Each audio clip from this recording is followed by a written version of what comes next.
Hello, I'm Tim Harris. This is Julie Harris, and this is Real Estate Coaching Radio. That's right. So make sure that you hit the subscribe button so you won't miss any future episodes. Thanks again for popping by. Hit that like button, and don't forget to leave your comments and questions so we can get right back with you. We will. Thank you for continuing to make our podcast, Real Estate Coaching Radio, the #1 listened to podcast for real estate professionals in at least the United States.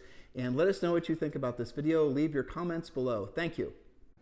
3, 2, 1, and we are back. We have a great new series for you guys that Julie and I have been working on for the past week. And by the way, this podcast series is a result from all the questions that we get from all of you when you message us over on Instagram especially, or just text us or email us or whatnot. So what it is, it's our Chaos to Calm, and this is our 12-step stress busting plan. So we're going to walk you through step by step on what you can be doing to get back in control and stay in control of really your mindset, but ultimately what we're wanting you to do is learn how to manage your energy, and then so that you can start getting more duplicatable, predictable results. So without any further delay, Julie?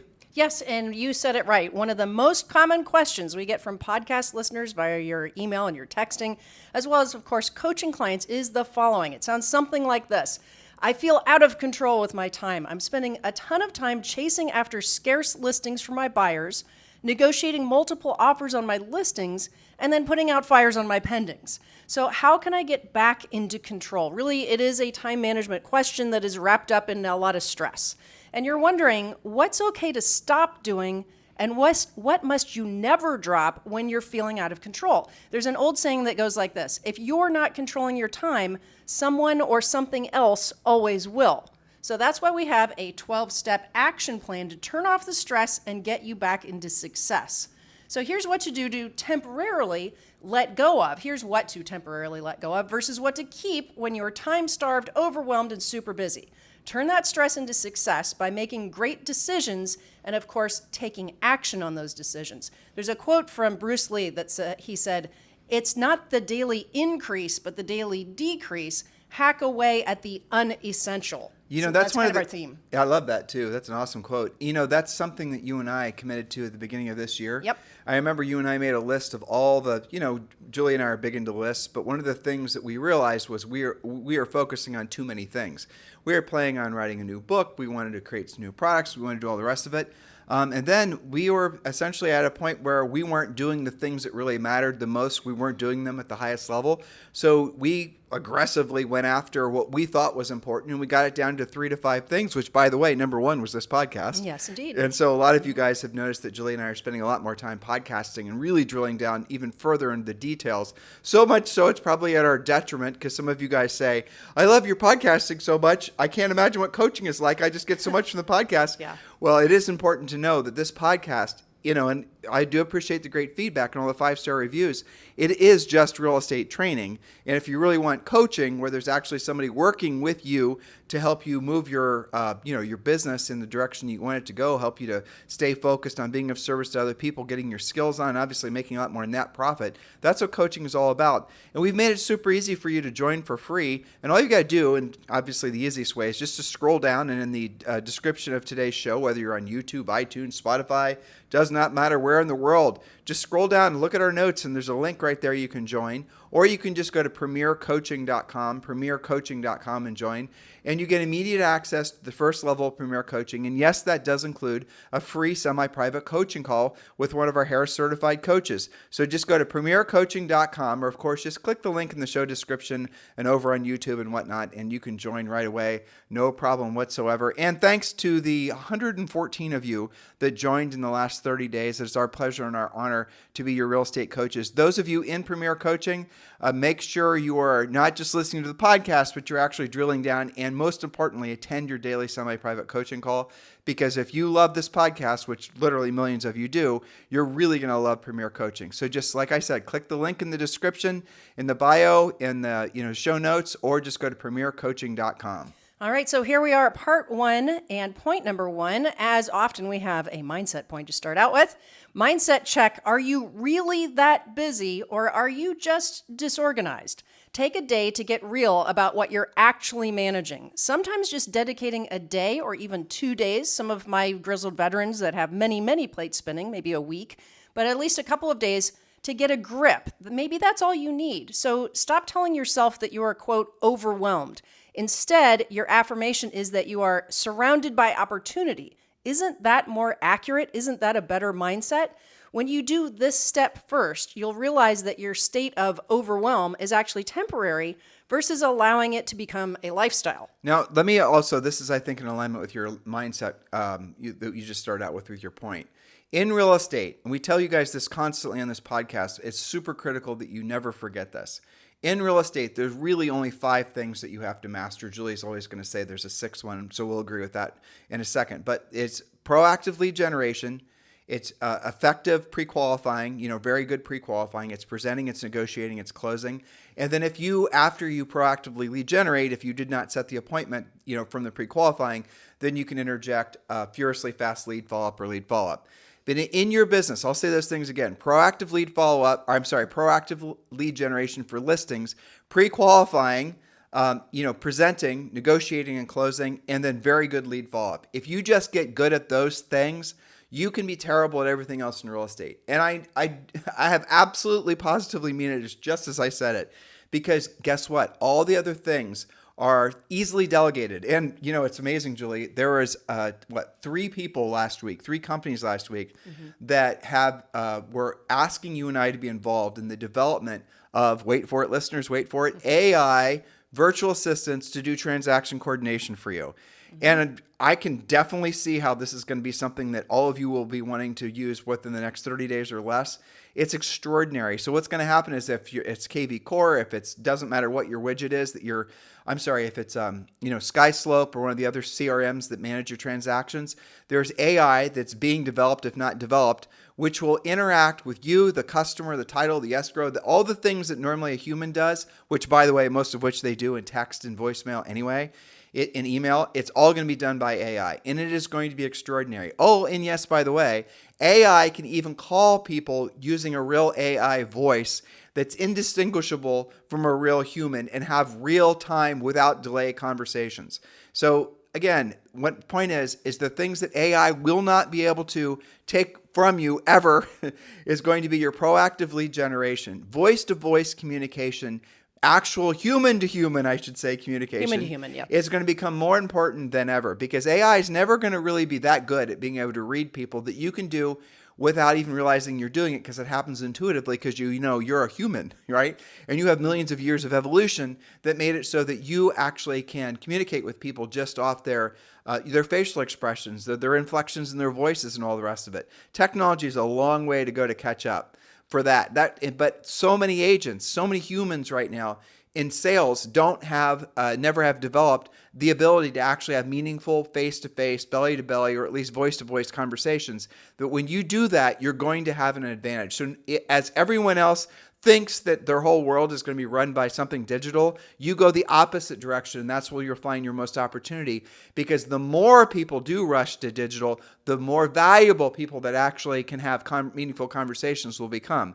So I'm going to say this list again. If you're feeling overwhelmed, just get to learning and accepting the fact that the 5 core activities, and 6 being obviously lead follow-up, are proactive lead generation, absolutely killer pre-qualification, presenting as in a listing appointment, negotiating, closing, and then lead follow-up. You do those things at the highest level, you will have absolutely no ceiling on what you can accomplish, certainly in real estate. That's exactly right and well put. So that brings us to point number 2.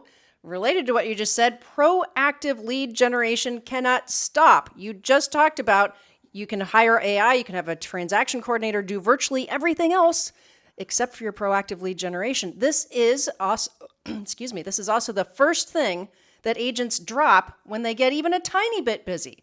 You must actively pursue new qualified appointments every single workday, even when you're really busy. Especially when you're really busy. Especially when you're busy, because that's when you're the worst at it. And you can get a lot of leads from the people that you've sold houses to, listings. If you actually solicit the people, the seller who you just sold their house, you'll be shocked, or shouldn't be, that they happen to know 10 people that are also thinking about selling, because that for sale, everywhere they went, they're talking about selling their home. They're talking about moving. Their neighbors ask them about this. They're having a garage sale. They are going to be, if you ask them, your best lead source ever. Yes, funny you should mention that, because the next sentence was, this is the most important action you take daily, whether you have pending transactions or not, whether you have active listings or not, always on every call, whether it's a home inspector or a lender, a past client, a pending, ask, whom do you know who could use my help buying or selling real estate? You make a lot of calls, even if you maybe don't have an active buyer or listing right now, you're still taking after those deals. Now, some of you are going to think that's a too direct of a statement, so we can slightly reframe that. Who do you know who I should be helping in this market to buy or sell a home? Or even better, who are the 3 or 4 people you know that I should be helping in this market sell their home? That's right. Who is maybe wondering what their house is worth? You know, we see all these headlines. Who should I be talking to that you already know? Now, make the commitment to a minimum standard of contacts every workday. Refer to, there's 2 great podcast series actually that will help you with this. Refer to our previous podcast series about how to list and sell 23 homes this year, as well as lead generation from best to worst. I think those are both multi-part series, and that'll really drill down and help you with this need to make contact every day. And go back to Julia's Bruce Lee quote, right? One of the first things you should be doing if you feel overwhelmed is you need to be running things through a filter. All the things that are showing up on your to-do list, assuming you have one, those are that you need to go through every single one of those things. There's an old, you and I didn't think of this, Julia, but it's do it, delegate it, or ditch it, right? Mm-hmm. And so the only things that you should ever you should be always doing the 5 activities that we expressed to you guys, that we just told you, we just told you about. But remember, the problem with delegating is oftentimes when you guys delegate, you abdicate. In other words, you're going to assign a task to somebody else, but you're not going to hold them accountable. Poor leaders always act like that. Poor leaders are basically poor leaders because it comes down to one thing. They're lazy leaders. So they'll delegate it to somebody and they'll never follow up in making sure it was done, let alone being done at a high level. This is another one of the bugaboos with people that have big teams and whatnot. They're going to say, well, I delegate to everyone. I have this big staff. Who holds the staff actually to getting things done at a certain level? I have systems that hold them all accountable. Okay, who's holding them accountable to following the systems? You guys get it? So that's the reason. And you read, Julie and I consume biographies, especially of famous and obviously uber successful business people. And one of the constant elements with all of it is they will definitely never completely abdicate their control over the people that they're overseeing. It doesn't matter who it is. They're going to have a way of monitoring whether that person's actually doing their job. I mean, we could talk about that as a separate podcast altogether. We should. That's absolutely right. Okay, now here's a secret. This is all still part of point number 2. This thing that we're talking about right now, this is the quintessential top producer and up-and-coming top producer arch nemesis. What is that? Getting busy, then dropping the ball on virtually everything else. It's the number 1 reason agents experience feast or famine. And no, it does not have to be that way. I see agents, I read stuff that you guys post online. Well, that's just normal. It's just normal to have feast and famine in real estate. You're a salesperson. Cash spurts instead of cash flow. Right. I mean, in the industry, a lot of, again, I think, frankly, bad advice has been, passed along through the generations that it's normal to have cash spurts. Oh, had a good month, crappy month, good month, crappy month.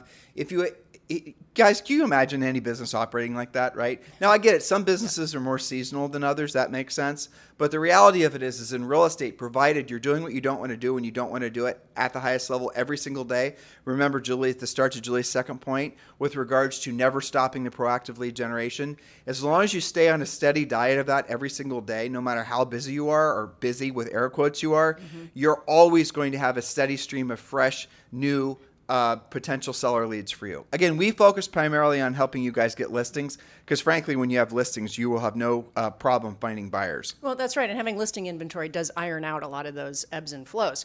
So before we get to point number 3, just reminding you guys, we're talking about what to absolutely keep doing and what to maybe temporarily drop. So point number 3, deadlines cannot be ignored or procrastinated.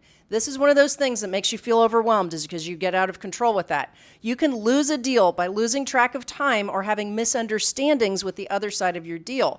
Remember that people scan through DocuSign, including all of you, without really realizing what they're signing. You cannot be part of that. Use a transaction coordinator or up-and-coming AI TC, possibly, if this is getting out of control. Don't screw up earnest money deposits, contingency releases, or inspection dates just because you're behind and feeling overwhelmed. You've got to get clarity and or get help. Now, this goes hand in hand with our first point, which is take a day or 2 to get a grip. you are probably experiencing temporary feelings of overwhelm versus making it a lifestyle that you're disorganized all the time. Because and this is one of the reasons people get into coaching. I hear this all the time. Because if you make it more of a lifestyle and you start to believe that that's just how real estate is, then you wake up one day saying, I need systems, I need some help with this. What happens is agents will reach a speed limit if they don't get in control of this stuff. And it's different for people. So, sometimes there's agents that can only handle 3 deals at once. They feel like the world is crashing in on them. Other more experienced agents, maybe they can handle 6 or 8, but they haven't broken through that because they're not sure how to systematize, how to get TCs, et cetera. So number 4, keeping your visual accountability and whiteboards updated cannot be ignored or put off. In order to know if you are on track, ahead, or behind, do this daily, update them daily. Don't ignore your visual accountability whiteboards just because you're currently on track or ahead. Not tracking your business is what will make you behind in a matter of days or weeks. So we've been referring to this whiteboards, right? And we teach the drill down in coaching about that. Well, let's just drill down again so they know where to get the plan. So when you become a Premier Coaching member, you will, in the first level, be given something called the Real Estate Treasure Map. The Real Estate Treasure Map is your fill-in-the-blank business and life plan. And in there, the whole whiteboard concept is laid out. But really, at the end of the day, it's exactly what Julie just said. We want you to use whiteboards when you're tracking the most important things in your business, which, by the way, there's hardly any important things in your business when you're focused and, frankly, coachable. Your goal is to become a great listing agent. Your goal is to build up to a certain number of listings at all times, 5 or 10. Track your pendings. Exactly. And track your best leads. Beyond that, guys, a lot of this overly analytical CRM, deal flow, funnels, and all the rest of it, what that is the very definition of something you shouldn't be focusing on, and that's what's causing you stress. Julie and I learned this concept from Elon Musk, and it was great, right? So anything that is, you want to build a system that's essentially anti-fragile, right? And there's a lot of, threat vectors. Mm-hmm. And so if there's too many threat vectors, in other words, if there's too many things in your system that are potentially fragile, you're inevitably always going to be worrying about whether something broke. And so if you've got a whole complicated system that this, your app, funnel, this API talks with this API, talks with this API. Oh, that code's been changed. This, da, da, da, da. Some of you know what I'm talking about. Others of you, it's even worse. You've hired somebody else to basically do mission control and all that insanity. That is what gives you stress, because you cannot ever hold anything accountable, let alone one of these marketing widgets. Now, why did you originally do it? Because someone sold you that you had to do it. What if I'm here to tell you, or what if you're willing to listen, that you don't have to do any of that stuff? And you probably never really did. That is so anti what most of you believe that it's in some cases shocking. But I want you to ask yourself, if you were to just every single day focus on those 5 core activities. You wake up every single morning. Number 1 job is to basically set a pre-qualified listing appointment. We teach you how to do that.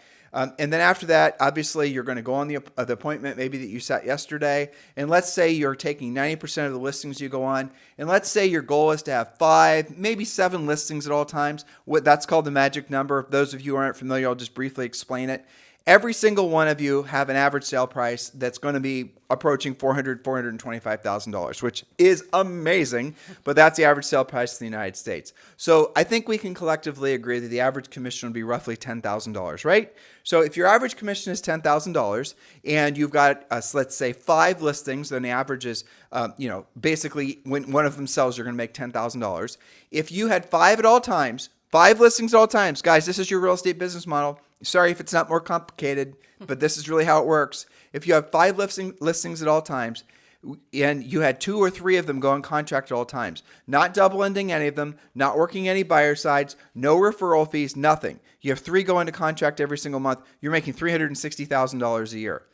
Wash, rinse, repeat, right? So if you wanted to make more money, then you increase it to 7 listings at all times, then 10 listings at all times. And the sale-through ratio will work out identical. Why do you want it to be complicated? Why do you want it to be more complicated? You've really got to ask yourself that question, because it really is that simple. And this is the best time to become a listing agent I've seen, certainly in the last 15 years. Absolutely. It's incredible. It is. What's also fascinating, too, is I know a lot of the people, the air quote coaches on YouTube listen to our podcast, because I can tell because they repeat a lot of the things that we say. And a couple of them actually have been honorable enough to admit that they get their content from us, which is, okay. That's fine. Yeah. But they don't know actually how to tell people to go proactively lead generate because they never have themselves. Right. So that's where the rubber meets the road. Well, they know to say it, but not to demonstrate how to do it. Exactly. So if you were to go to somebody who's never actually, proactively lead generated for a living because they've only been selling real estate since like the last 10 years or, they've never had to because the market's been this market has been for a long time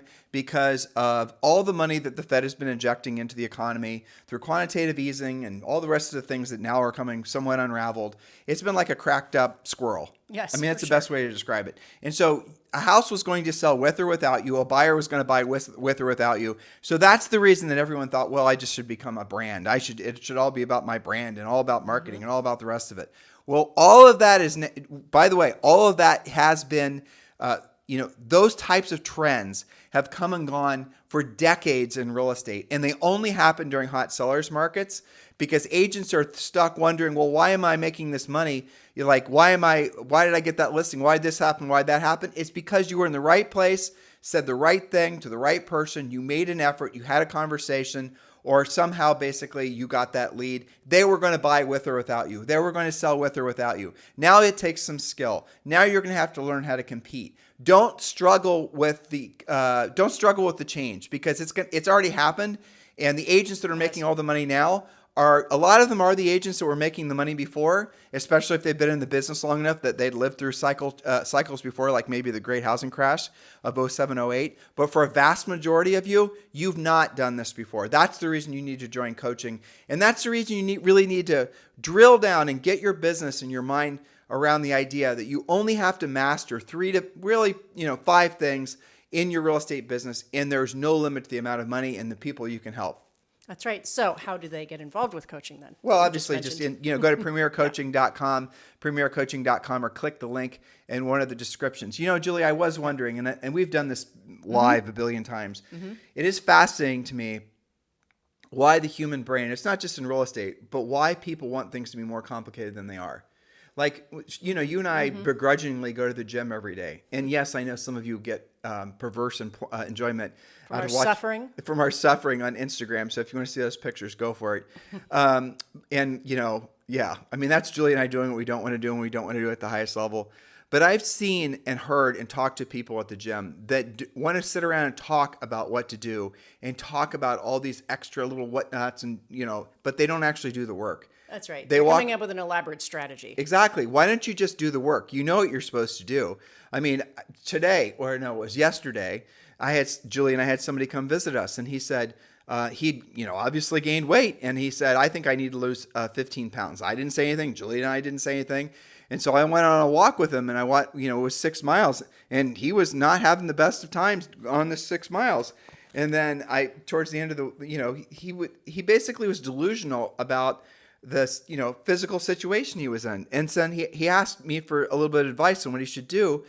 And I said, well, first thing, you got to start with the reality that you're not just 10 or 15 pounds overweight. He laughed and, he said, oh, I'm only 10 or 15. And I said, okay, go online right now and you put in your height and then you put in your weight and let's see what the thing says. And he went to I forget where it was. He was like almost 50 pounds overweight. Yes. Well, because you do this naturally, you're trying to help him as a friend. And he was willing to be confronted. And he was coachable, right? So, but let me just isolate this because I don't think you even realize what you did there. You were right in goal setting, specific, measurable, okay, attainable, written down. He had the idea, he had the dream that I need to lose some weight, I want to get in better shape. You helped him to drill down by being specific. How much? How are you going to do it and by when, right? So just that little thing made his goal a lot more clear to him, I think. Well, exactly. And he's 60 years old, so he's not obviously is not in the greatest of shape. He's not in bad shape, but he needs to lose 50 pounds. That's a lot. 50 pounds is a lot.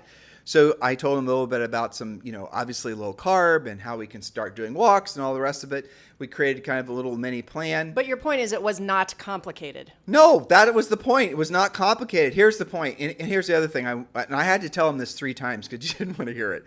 I said, so what happens is people, as they age, I asked him, why do you think people get fatter the older they get? I mean, that's probably exactly how I said it. And he said to me, well, he had all this big, long, complicated answer. The Metabolism. And then the whatever, and the stars aren't in alignment, and whatever I don't know, whatever. I said, well, here's the reason why. It's because you exercise less, because you are hanging around with other people your age that are exercising less, and you're eating the same amount that you did when you exercised more. So you haven't actually reduced your portions of food probably for 50 years, You're still eating like you were a teenager. Probably eating better quality stuff too, because you can afford to. Exactly. Right? Going out to steak a little more often. Well, whatever. I mean, steak doesn't make you fat. You know what But I mean. yeah, then I told him about, your portions are too big. You're obviously not exercising. Common sense stuff. And then we had this conversation. We kind of created a plan. I told him about semaglutide, which a lot of our friends are taking. You guys should look in that too if you want to lose some weight. Semaglutide definitely works. FDA approved to help people lose weight. It's kind of astonishing. Some of our friends that, it was, honestly, we've seen some people that look like different people from the weight they've lost. They are shrinking before our very eyes. Low carb. It doesn't have to be crazy workouts. Semaglutide, the combination. So I gave him that particular plan. It's not complicated. I did not go into some long diatribe of how he's supposed to keep a journal and how he's supposed to do all the rest of it, which is typically how people think they have to act. Well, I have to join Weight Watchers. I have to hire a trainer. I have to do all the rest of it. What is it about the human mind, the human condition, that wants things to be more complicated than they have to be? And I'll tell you what I honestly think now that in my ripe old age, is I truthfully believe that people want things to be complicated so that they have an excuse to have things fail on them. That way they have an excuse not to actually having done the work. It's the plan's fault. It's the plan's fault. Exactly. That's what I honestly think. I do too. I think they basically want something that is intentionally fragile so they can blame the thing when they fail. I'm smiling because I hear this from agents that make the commitment to be a more proactive lead generator, but they handcuff themselves by saying that their commitment is, I'm going to prospect between the hours of 9 and 11 a.m. every day. That way, if you don't do it between 9 and 11 a.m., you don't have to do it, and you have the excuse that time frame just doesn't work for you. I got even a better one because this one's Or nobody's home. That's the other one. Right, of course. Well, when did you go? Yeah, you're right. I called my centers of influence past clients. Okay, great. When did you call them? I called between work hours 11 and 3. Oh, you mean when they're at work? When they're running errands? Oh, I ever get his voicemail. Oh, brother. Okay, so here's another one. I had it was on Instagram. Someone messaged me, Tim and Julia, you guys talk about REDX all the time, but being one of the, yes, guys, REDX is a great source to get your expired listing information. So this person was saying, I use REDX and I don't get very good information, da-da-da-da-da. I said, okay, well, let's have this conversation then, even though we've had it a million times on the podcast. I know you've heard me say it. You just choose not to listen, so we're going to do it now in Instagram chat. So I said, how big of a geographic area, how many different zip codes, area codes, whatnot are you pulling from for your REDX expired data? And he said, well, I'm just going within my particular, he knew where I was going and he was trying to avoid answering the question. I said, no. How many specific homes in the area, total, are you having REDX essentially monitor for you? How many different MLS areas or zip codes or whatnot? And then he finally confessed that he had set his REDX system up to fail. Basically, he was only working his particular neighborhood, which let's say was probably about 1,500 homes, and that's it. That's how big of an area he actually set REDX to explore for new listing opportunities and new expireds for him. And of course, there's not going to be enough in an area like that. So I told him to do, as I'm telling all of you guys to do right now. And by the way, if you want to subscribe to REDX, it's definitely what you need to be doing right now. I should have already done it. Text the word RED, R-E-D, to 47372. Text the word RED, R-E-D, to 47372. And then you will get a link back where you get a $150 discount and you get started. But here's how you got to set it up. You want to definitely pull up as many old expireds as you can. Go back a year, number one. Number two, pull up the largest geographic area that you can. You want to create more opportunities. Julie said this, create more opportunities. Don't look for reasons to fail. So what he was doing is he didn't really want to do what he didn't want to do, and he didn't want to do it at the highest level. He didn't really want to actually have to proactively lead generate to expireds. He didn't want to actually have to learn the scale skills. He confessed all this, by the way, listeners. He didn't actually want to do the work. He was being lazy. That's the only word for it, lazy. And, he was setting up a system that would reinforce him not doing what he didn't want to do when he didn't want to do it at the highest level. Are you, listeners? I know you are. How are you doing it? And are you going to blame the external, oh, RedX wasn't giving me the data I needed? RedX Nope. doesn't work very well. Exactly. You're doing that intentionally so you don't have to do what you don't want to do and you don't want to do it at the highest level. It cracks me up so many examples because, and yet, we joke about this just because it's repetitive and we've been doing this a long time. Remember back in the housing crash where agents would want to list REOs, but they would put into their search criteria, only luxury. I know. If I'm going to work foreclosures, they'd better be at least $1 million and up. Well, guess what? There weren't that many in the higher price ranges. So then you would blame whatever system you were doing. So you have to get away from overcomplicating everything. Remember our original quote, the Bruce Lee quote at the top of this podcast. It's not the daily increase or overcomplication, you might say, but the daily decrease. Hack away at the unessential. Make things more simple, not more complex. And yes, that means that you have to be accountable when it actually works. But guess what? That's actually a lot easier and a lot less stressful than what some of you guys do when you overcomplicate it. And here's the thing also, there are no secrets to getting rich. There are no secrets to becoming successful. There are no secrets to anything that you want in life. The information is right there. If you find yourself attracted to someone trying to sell you the idea that there's a secret, it's because, again, you're overcomplicating it. We've already told you 1 billion times on this podcast, over 2,000 shows, exactly what the truth is. How do we know it's the truth? Because we did it. Oh, what? Yes, we did it ourselves for a long period of time. Many times. At a very high level. But also, we have had between Julie and I, at least 200,000 one-on-one coaching calls. That's not to mention what our dozens of coaches have done over the years as well. So we know what we say works, but some of you, want it to be more complicated than it actually is. You want to think you have to have some big, ridiculous CRM that's doing all this elaborate dripping and dropping and whatever else, this sounds slightly profane. Gross. Yeah, exactly. Why? So get on course, though. Get on course by signing up for Premier Coaching. Text the word Premier to 47372 because then one of the first things you'll do is your personal business plan. That's the treasure map. And the reason I mention that is because our final point here, there's a rule in aviation called the 1 in 60 rule. When a plane veers off its course by just 1 degree, it misses its target destination by 1 mile for every 60 miles it's flown. That'd be like thinking you're okay, well, I'm only off by 1 degree. You were headed for Miami, but you ended up in, Atlanta. You Googled that. I did. I know you did. But you're the plane, guys. You've got to stay on course. Visual accountability is the dashboard of your business. Proactive lead generation is the fuel for your plane. Don't get off course. Julie, I know we're not supposed to talk about AI that much because some people are getting glassy-eyed from it. Yep. But it's coming, though. It's not going away. I'll tell you something that's interesting.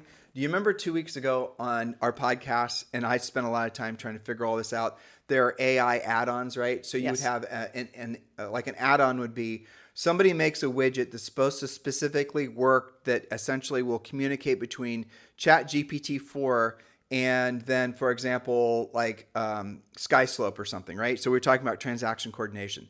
So then there would be API that was created, all this nerdy stuff you guys don't need to worry about. But here's actually what's happened in this 2 weeks. All the people that were making the add-ons, all the people that were making the widgets, all the people that were making these added tools who are, probably spending a lot of time creating these things, in 2 weeks, that whole concept has become obsolete because now there's essentially a new version of ChatGPT-4 that's coming out. We're getting very close to AGI, which is artificial general intelligence. And with artificial general intelligence, you'll just be able to tell it what you want. You won't have to actually have all these added steps and procedures. You mean it'll go and make it on its own? Well, exactly. No, 100%. Okay. So, for example, if you have Google Chrome right now and you go to the Google Chrome App Store and there's all these little icons and all those little icons represent a little program that then is basically supposed to do this, that, or the other, right? Sure. So what I'm saying is all of that, Google itself is obsolete. All that whole concept is obsolete. Chrome is obsolete. All of this stuff, and Google knows it. This is the reason they're going hard after API too. After AGI as well. All of that stuff's obsoleted by this new, essentially what's going to happen with artificial intelligence. So all of our brains are designed to be thinking that when you have a problem that wants to be solved, you just add it into the little, question bar in Google. Sure. What if all of a sudden, and this is already happening, that you're going to be able to just obviously talk to your phone, or you're going to, or the phone is your it's like an ever-present assistant kind of thing for virtually everything that you need. That's what I'm saying. Your artificial intelligence is going to be watching, monitoring. It's creepy, yes, everything that you're doing, and it's going to automatically jump in and basically problem solve for you. You and I saw a funny demo yesterday. I showed you a video where someone had taught, this wasn't an app, this was just somebody that taught ChatGPT to actually go and order a pizza for them. Yes. So they told their phone, order a pizza, and then all of a sudden, obviously a voice came back and said, what kind of pizza would you like? And blah, blah, blah. Okay, then go and order it. And then what you heard was the Chat GPT then now calling, using a female's voice, the local pizza place, ordering the pizza, having a question back and forth as to what conversation. Actual conversation. And there was a recording of it. And the person that they were talking to at the pizza, the AI was talking to at the pizza place, didn't know they were talking to AI. That's the amazing thing to me, because part of what you just described, like you could ask, I'm not going to say it because she'll respond, SIRI, about, tell me a great pizza shop. You could do that. You could Google that. You can get that far. It's the conversation, because what I was listening for and was amazed by was that back and forth, like what kind of pizza, what size of pizza, when would you like it? The actual questioning back and forth, where the AI actually apparently understood and had appropriate responses quickly. When the pizza joint was asking the AI basically what they wanted, the AI completely, without any delay or any way of telling it it was a computer. Very natural. It was very natural. So these are all now where does this leave all of you? I know there's a lot of fear and loathing over AI. I read the Inman headlines. You guys got to really see what's going to happen. Everyone's going to have access to the same level of AI. The AI is going to get simpler to use. Everyone is going to become ubiquitous, is going to use AI. You're going to have full integration, and we're already all robots. I mean, when was the last time you went someplace without your phone? And maybe Apple Glasses is going to integrate who knows what's going to happen in the future. But here is what's going to happen. People that know how to have meaningful conversations are going to have an unfair advantage in a world where everything else goes digital. It's going to make analog conversations, we should copyright that. It's going to make analog conversations that much more powerful, because so few people will know how to do it, and because there'll be a whole, generation of humans that never actually learn how to have sales conversations. And the AI won't be able to actually read the nuances in people's voices. It won't. Or facial expressions. It will be able to do it probably 20 or 30%, but not like you will, naturally. The AI's got to catch up on thousands of years of human evolution, and it's not just going to do that instantaneously. Yeah, I think about all of the millions of little actions that you have to do as a real estate professional that sometimes you guys don't do because you either don't know how to do it, where to get the information, you feel like it's going to take too long. I'll give you an example. One of my coaching clients has a lot of acreage listed for sale along I-35 between Austin and Dallas, right? Okay, so one of her coaching assignments was oftentimes land like that will sell to the people who own the adjacent land. I've already got 100 acres. You've got 100 acres for sale. I like owning it there. I'm doing stuff with it. I might be the right buyer. Okay, so why has she not done it yet? Because it's a pain in the neck to go look up and find on a map and go to the treasurer's website and then find all of the names of the owners and then look up their phone numbers.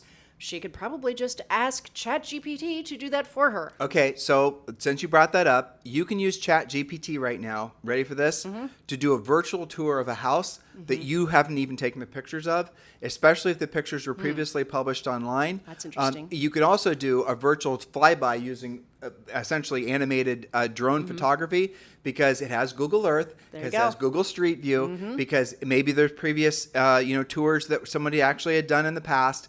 And it's, yes, you're using, I can only assume it's probably pulling from copyright information, but it's then regurgitating it. So the output is not copyright information. Think how kick-ass home video tours are going to be. That's what I'm saying. But right? this means that agents that know how to use this technology, and I don't think really the technology is going to be hard to use. I think it's going to be very simple. The AGI, you're going to take a new listing and you're going to plug it in, and it's going to do all this stuff without you even having to worry about it. You don't have to understand all of the things that are going on. One of the examples that you played for me, maybe we're listening to it on All In, where somebody had wanted to build a business that was making like $1 million a year or something like that.